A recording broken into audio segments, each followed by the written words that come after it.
Bismillahirrahmanirrahim. Elhamdülillahi Rabbil alemin. Salatu vesselamu ala Resulina Muhammedin ve ala alihi ve sahbihi ecmain. Selamun aleyküm muhterem kardeşlerim. I would like to greet you with the best wishes, inshallah,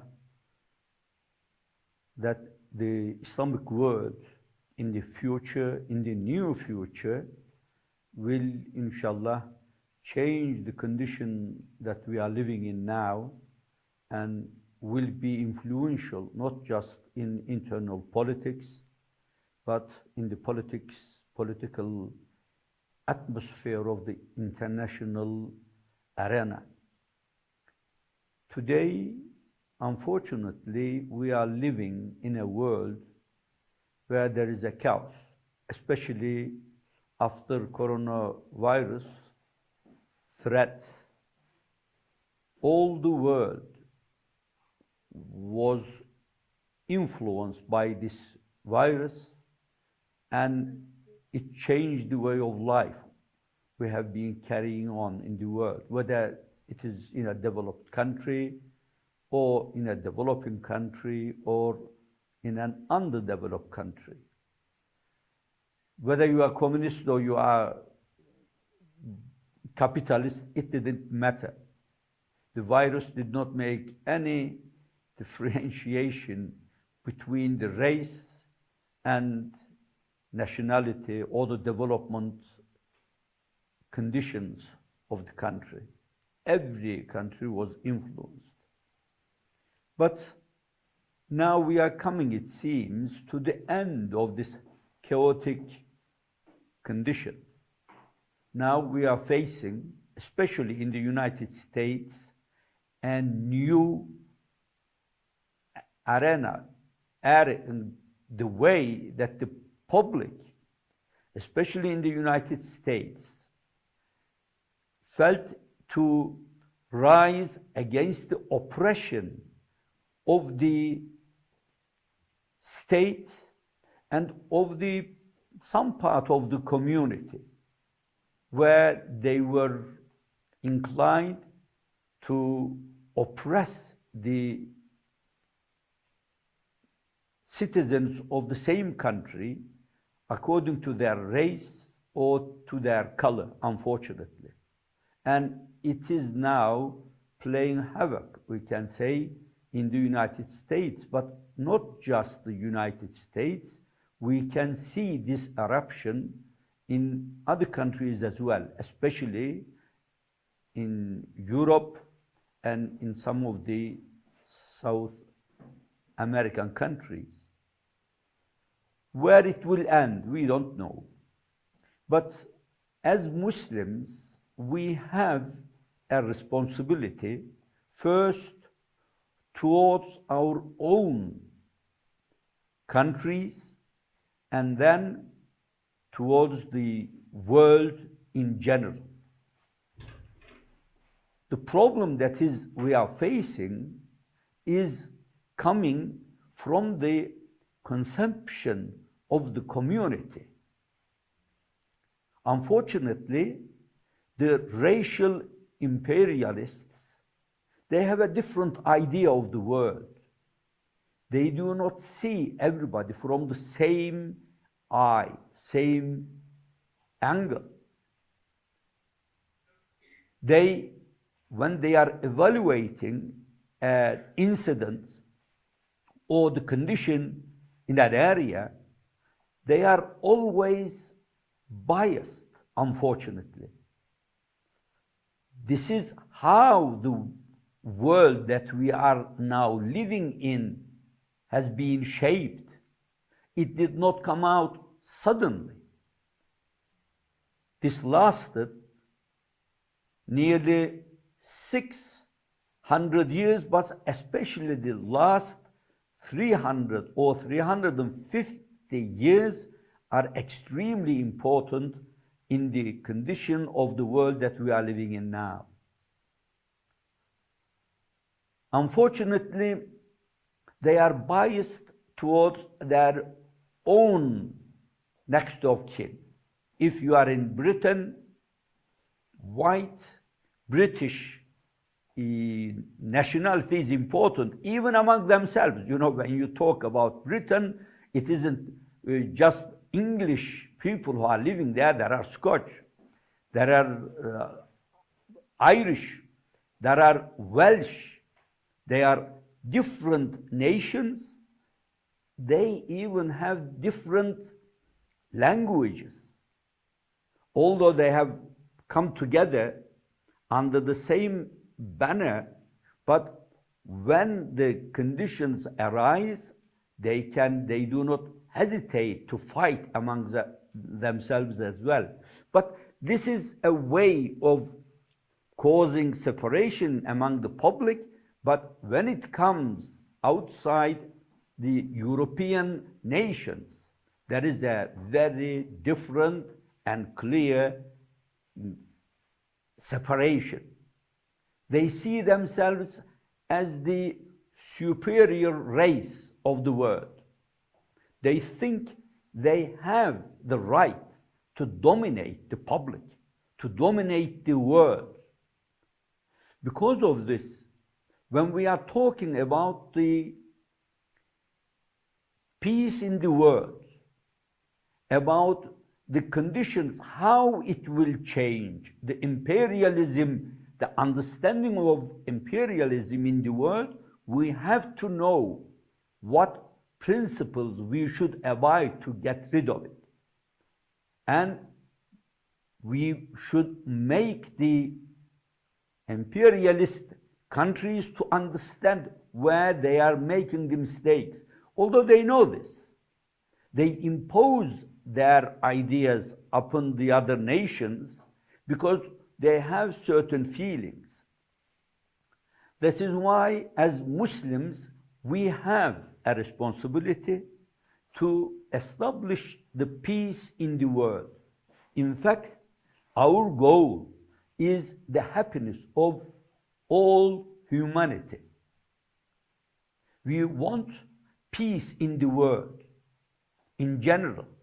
But of course, as individuals or as communities, we have to start somewhere.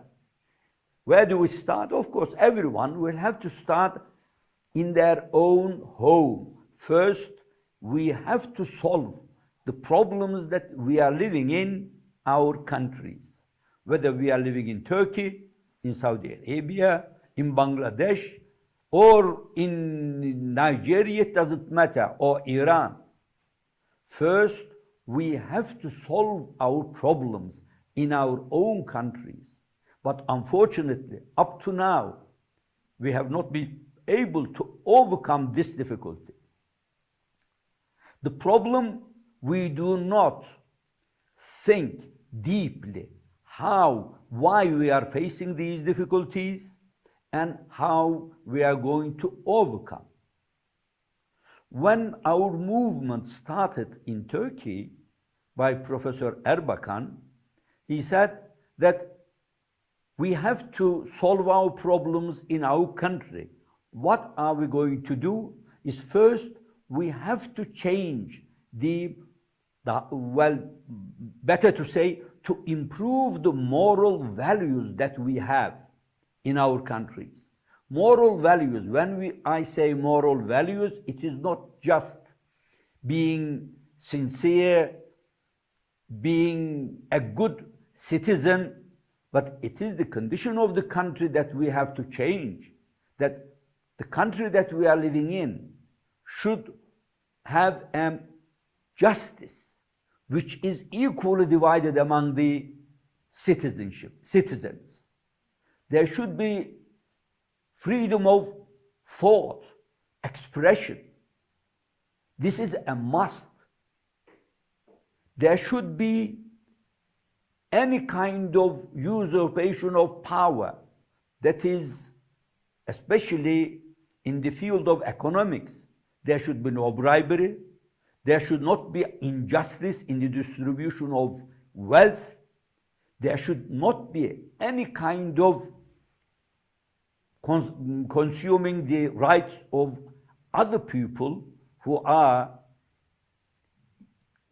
who have the right to get equal share from their economic well-being. Well-being, this is extremely important. This is why when we say we have to enhance the moral values, we are giving emphasis that it is in the rule of law, in freedom of speech, and in freedom of enterprise, that everyone should have the right to own and to keep their worldly values or property. Secondly, we have to be strong economically, materially. When we talk about strength, economic strength, it means that in industry, in technology, we should gain a level where we can compete with the developed countries in this field. Until and unless we reach to that level, the imperialists will always put their pressure on our countries. And this is extremely important. We should have a fair distribution of wealth in our countries. Some part of the community should be extremely rich, but on the other side, if people are living in hunger, cannot feed their children, this is not an acceptable condition. So economic development is a must, but equal distribution of wealth is a must as well. And we have to be able to gain independence in the technological level as well. We should not need any technology of the developed countries. We should be able to develop our own industrial technology. To improve this, we have to cooperate, establish a cooperation among the Muslim countries. From this point, I am coming to the third, the improvement of moral values. Secondly, the development of economic condition of each country. And third, the cooperation among the Muslim countries. And I am not just saying Muslim countries, underdeveloped countries, let us say, developing countries. They don't want to say now, especially in the United Nations, when they are discussing about the condition of the developing world, they don't want to say that the countries who are left behind, who can't develop, underdeveloped. They are saying developing countries to give a moral value, so to say. But we have to bring together all the countries who are exploited, whose natural resources are exploited by the industrialized countries or imperialist countries. This is a must. We have to come together. Coming together on its own means gaining strength. But what will be the principles that we will be able to come together? It isn't just for the Muslim countries to abide by the rules that now I am putting forward. It is in fact all the countries in the world. In fact, up to the Second World War, the imperialist countries always fought among themselves to gain the support of the developing countries in their area. British, they were superpower, let's say, at the beginning, the first half of the last century. They occupied Southeast Asia. They occupied some parts of South America. They were influential in most of Africa. Of course, there was at that time French and other colonies as well. But Britain was the main country, imperialist country, who occupied these areas. But after the Second World War, this imperialist arena widened. They were the only country till the Second World War. But after the Second World War, they have realized that it was impossible to control the activities of all the countries on their own. So they decided, in fact, the developed countries decided to come together and put down certain rules to establish peace in the world. Why? Because the mass destruction weapons were discovered. Nuclear bombs. If there was a nuclear war in the world, they knew that the world will disappear. Not just the enemy from their point of view, but their country as well will lose not just power, they will completely disappear from the face of the world. So they said that there should not be any war. So how we shall guarantee that there will not be a war in the world? First, they established the United Nations, and then they came together in Europe, in Switzerland. They made an agreement on the conditions of the war, how they will prevent a war, and if any war erupts and in any part of the world, how the countries should behave, what rules they should abide. They said, first, there should not be war, but if there is a war, and if there are any enemy soldiers captured, they should be treated like a human being. There should not be torture. They should be fed. They should be clothed. This is the agreement they made in Switzerland. Second condition they realized that they have to deal with is the human rights. They said that, well, there are different religions, these different ideas in the world. There is communist ideology, capitalist ideology. As religion, there is Muslims, Christians, Jews. So, and people, individuals, thinkers, they have different ideas to the problem of the world. So we should guarantee that no one will be oppressed because of their religious belief or because of their thinking conditions, thoughts, expressions. So they said that this is human rights. So they established a court in Strasbourg, Human Rights Court. That court was going to oversee that there will be no exception to this rule. Every country, whether they are in the United States or in Europe, they should abide by these rules. The third condition was the upholding of the law. Justice. There should be justice in the world.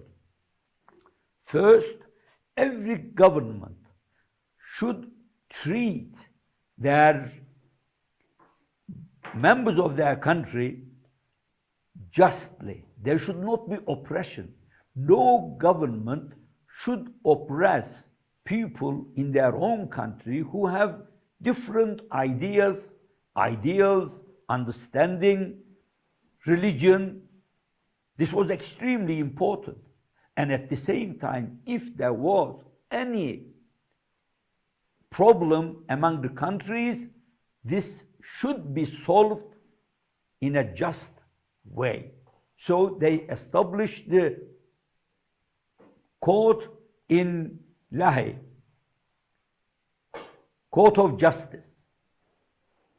What I am talking now, that after the Second World War, the countries who won the war, they wanted to establish a condition where there will be no conflict among the countries or among the public. These three areas are extremely important. But unfortunately, today, after nearly 75 years after the end of the Second World War, the conditions have changed. The developed countries started to breaking the rules that they have themselves established. For example, in the United States, generally, this is a principle accepted by all the developed countries, that if the police department in a country caught a person committing a crime, they can take them under custody, but within 3 months or at the most 6 months, they should be able to submit to the court why they have taken that person under custody. And the judge should decide whether the conditions of custody will continue or not. But after the 11th of September in the United States, they passed a law which is called the Patriot Law. Americans are very clever in really playing with the words to change the understanding. They passed a law called Patriot Act. Now they are established a prison in Guantanamo. They are keeping people in custody without the decision of a court for nearly 19 years. How can you call this justice? How can the American understanding of justice be accepted by the world? This is oppression. This is unacceptable condition by any country, even for their own. But of course, Guantanamo, their argument is very clear. They say that, well, these people have committed a crime against the United States by attacking 2 towers, killed over 3,000 people, and the condition that the value, what they are valuing is to crime cause. They caught, for example, after the buildings were burnt down, collapsed, they found the passport of a Muslim youngsters who got trained for about 6 months, and then were able to fly those complicated machines, complicated aircraft. This is unbelievable, unacceptable. Now, this is playing by the law, playing by justice. That is why they are now started to demolish the conditions that they established themselves to establish peace in the world. In Europe, the same thing is happening. The human rights, they have changed the rules, conditions. So we are living in a world where there is no base to establish a justice. They say democracy. They say rule of law. They say human rights, freedom of speech and expression. But these are all words. In practice, you don't see any of it. That is why the America now erupted. That is why public are now in the streets. in squares, they are saying that enough is enough. We want justice, but we want real justice to be implemented, not just thought about, talked about. Where it will end, we don't know, but we hope especially the governments take notice of this eruption. What we are putting forward as the establishment of peace in the world, now I will just give 6 principles. This is, as you know, as Muslims, we have, after the collapse of the Ottomans, there was a dispersation. The Muslims were lost the sense of unity. There has been certain attempts to come together, but none of them were successful. But the first real attempt made by Rahmetullah alayh, King Faisal, after the occupation of Palestine, especially Jerusalem, by the Jewish state. In 1969, he established the Union of Muslim Countries. Now it is called the Collaboration of Muslim Countries. There are 57 states, and there are some observers, where in those countries, like Russia, there are important number of Muslims who are living, but not the majority. This is the first attempt, but unfortunately it was in Jeddah, and now no one even hears any step taken by this organization to solve the problems of the Muslim countries or the world in general. The second attempt was made, in fact, earlier, in 1957-8, that is Iraq, Turkey, Iran, and Pakistan. The economic cooperation among the Muslim countries. But there was some intervention. In Iraq, there was a coup.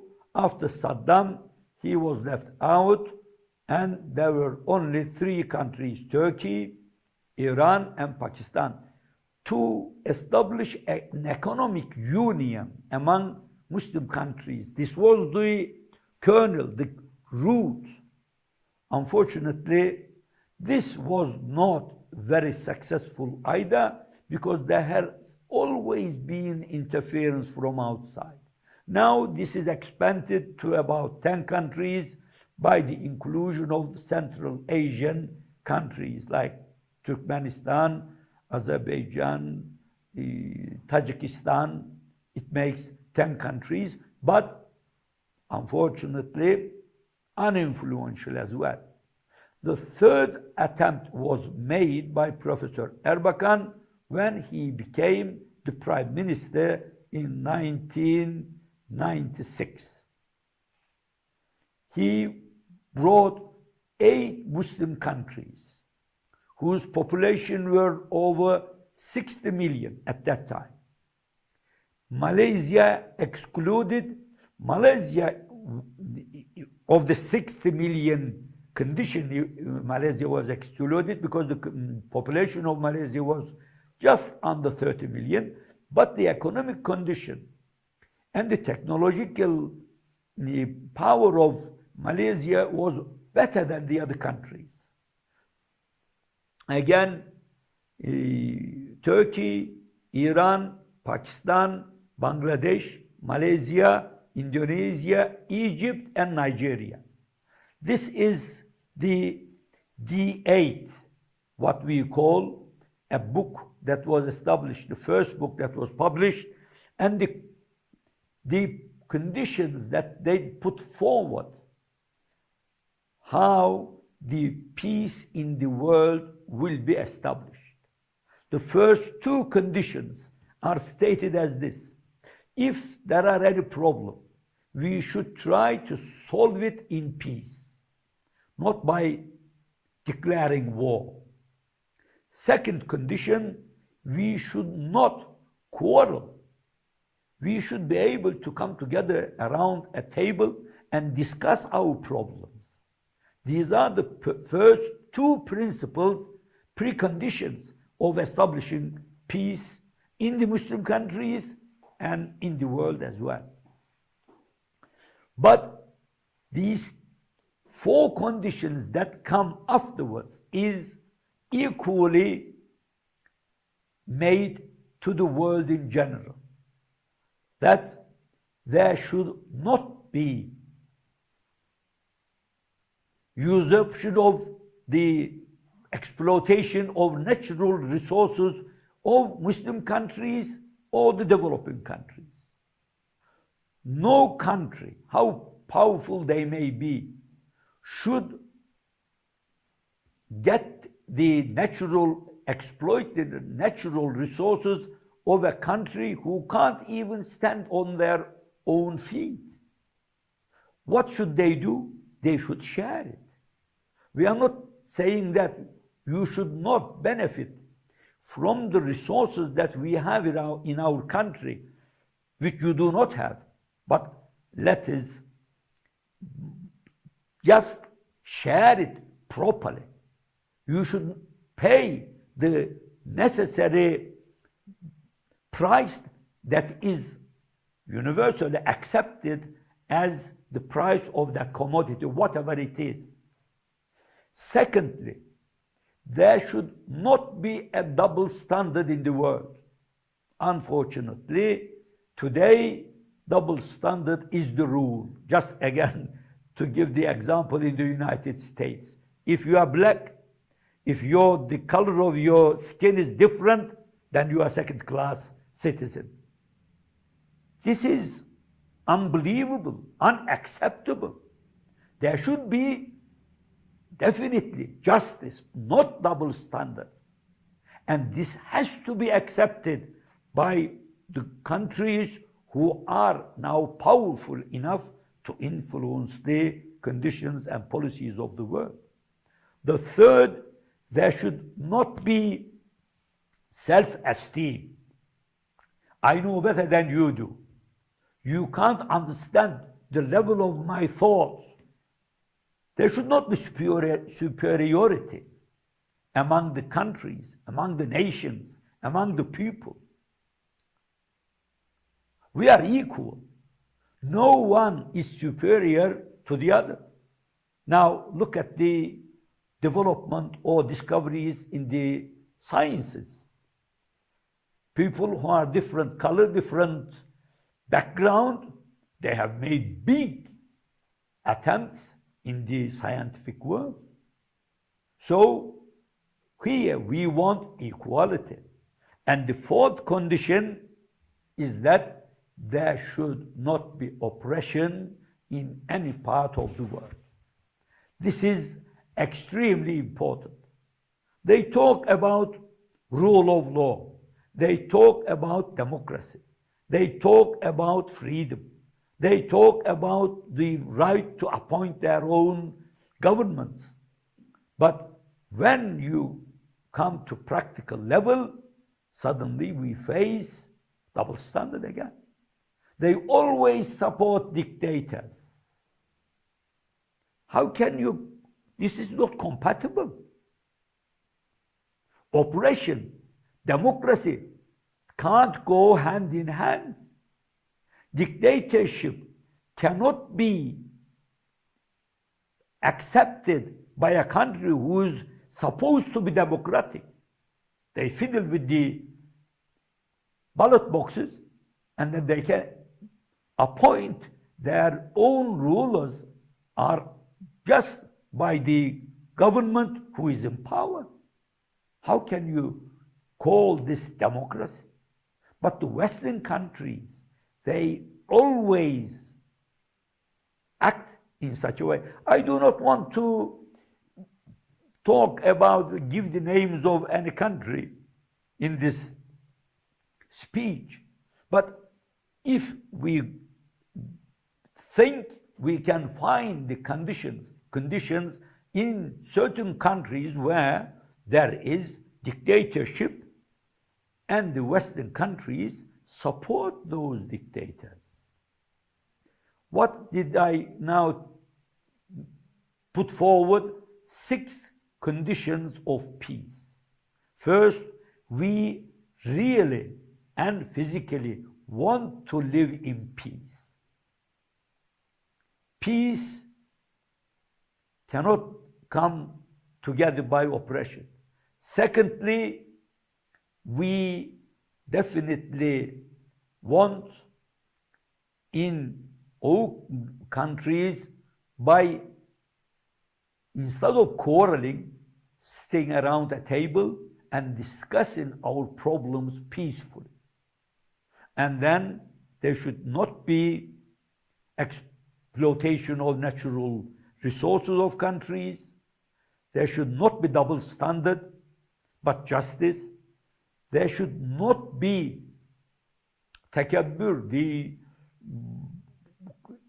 assertion that they are superior to other nations. And fourth, there should not be oppression, suppression, but democracy and freedom of thought. Now, we are coming back to our own conditions.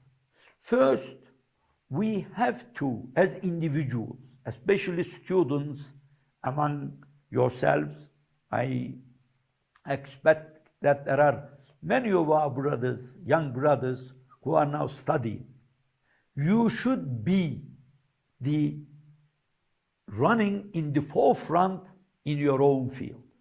Everyone should appreciate that you are the best, not just because of your belief or your attribute or your wealth, but because of your creative values, mind that you put forward, and because of your discoveries. And then in our countries, in Muslim countries, we have to establish peace. Peace cannot come without establishing justice, freedom of expression, freedom of thought. We, as Muslims, are not afraid of those people who do not believe like us. Because the basic principle, one of the basic principles in our religion is that there is no compulsion in religion. We did not put forward. God Almighty, who created us, put that condition. We cannot force anyone to believe like we do. We can convince them. We can put forward certain ideals that they feel enforced in their mind and heart that they have to become a Muslim. There are, I think, more Muslims now in the world who have accepted Islam after their age comes to 20, 25, 30, to the level of development. The understanding is developed in such a way that they can choose, they can change their understanding. This is important. In the Western world, we are facing with this approach. So we should not be afraid of discussing any matter with those people who do not have the same belief as we do. Because we are not, from the beginning, we do not have an idea to expose our own belief on other countries. That is why in countries where Muslims have been in power in the past, today, when they have evacuated those countries, now there are no Muslims, so to say, in those countries left, because afterwards there was oppression. Just take into consideration Spain. From 711, Spain was conquered, Muslims established themselves, but never forced the Christians to accept Islam. But when the Muslims started fighting among themselves, lost power, and the Christians overcame the Muslims, they did not allow one Muslim or one Jew to live in Spain after 1492. This is a fact. Everyone knows this. So we have to take into consideration that in the past, Muslims have been powerful in India, but they did not force the Hindus to become Muslim or people of other religions. In the Middle East, there has been villages in Egypt, for example. The Qibtis, there are a lot of Christians who are living nearly now, as far as I know, 15%, between 10 and 15% of Christians. In Turkey, to the end of the Ottoman Empire, there were nearly 35% Christians living. But after the War of Independence, there was an agreement, let the Christians go to their own countries to the west, let the Muslims in those countries come to Anatolia. This was not demanded by the Ottomans at that time, the rulers of this country.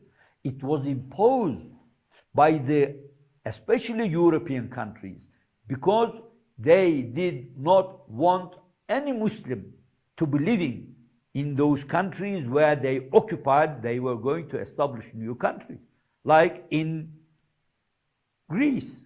You know, at the end of 1890s or at the beginning of 1900, the population of Greece was nearly 85–90% Muslim. 85–90%. In Anatolia, there were only 35% Christians. They said, let's exchange. In Bulgaria, most of the population was Muslim.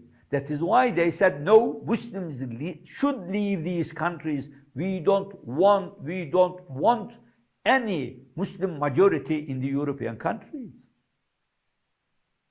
In Yugoslavia, these are the same. We have to understand this condition, how it came to this point.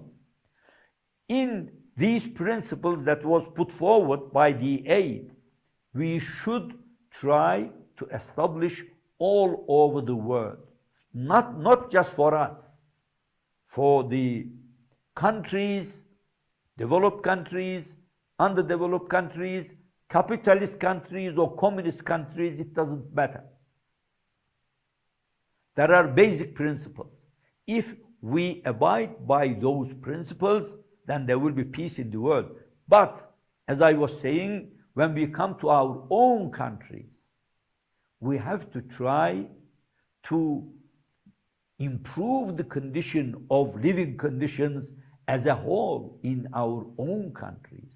First, the upholding of justice, upholding of religious belief, independence, the freedom of thought, expression, freedom of press. These are extremely important values. Unfortunately, today, we are taking these conditions from the West as if they are giving a lot of importance. Once they realize that this is harming their country, in a way, their majority rule, believe me, they will change the principles that they have abided by now, up to now. Of course, in the world, there is a competition.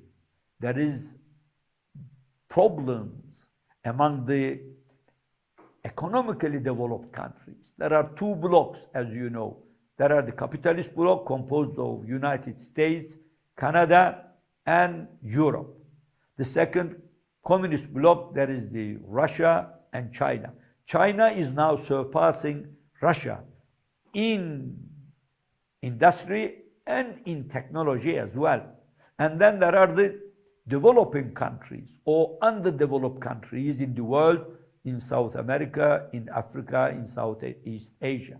And there are the fourth countries that are the Muslim countries.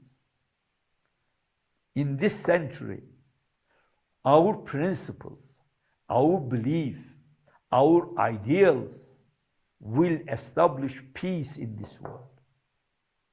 Unfortunately, there are countries who are trying to prevent the development of the Muslim countries as a whole. We should try to improve the conditions in our own country in such a way that we shall improve the communication among our countries as well.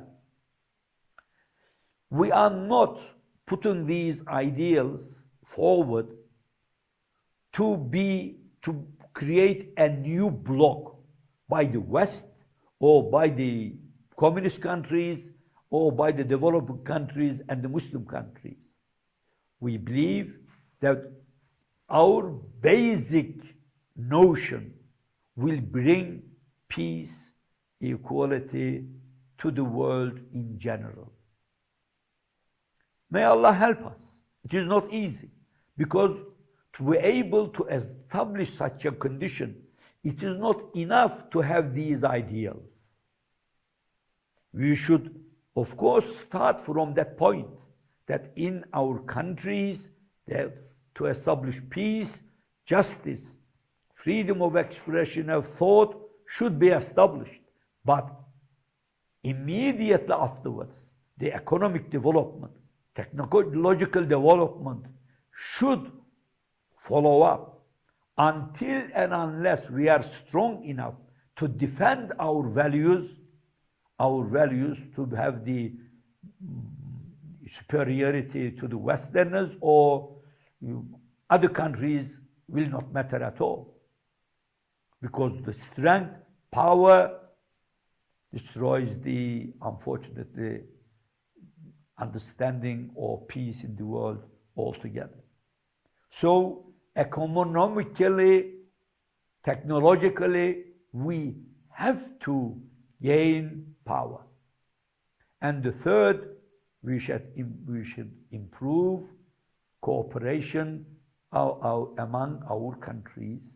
When I say condition, the improvement of economic condition, it means in the technological field, we should act together, and at the same time, our trade should improve. I mean, the trade among Muslim countries is minimum level. We cannot carry on with this. At least 50% of our foreign trade should be with the Muslim countries. This will help us to improve our conditions, to improve our economic conditions, and at the same time to improve the condition of the people who are living under, how can I say, the level of hunger. Unfortunately, the economic, the general wealth of the countries, economic development figures show that Muslim countries are trailing behind almost all the European and the developed countries, even among the communist countries as well.